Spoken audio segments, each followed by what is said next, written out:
վարչապետը առանց աչքը թարթելու կարող է դուրս գալ, ստել եւ մարսել։ Լավ, 800,000-ի դեպքում եթե բազմապատկում ենք 10,000-ով,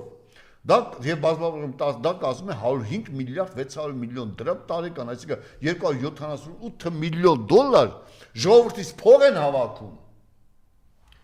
Բժշկական ապահովագրության համար։ Թալանել ինչպես է լինում, Միջդեր Տիկին Թովմասյան, խոսում եմ մեր բժշկական կենտրոններից մեկի տնօրենի հետ, ասում ոչ մի թանկ արժեցող վիրահատություն այս սոցիալական ապահովագրության մեջ չի մտնում։ Հասկանում եք, այսինքն գալիս եմ, ասում եմ սրտի վիրահատությունը, ստենտավորումը, օնկոլոգիկ հիվանդությունների վիրահատությունները չեն մտնում, ասենք դե կուրակի վիրահատություն մտնում է, թոքի վիրահատություն մտնում է, այնտեղ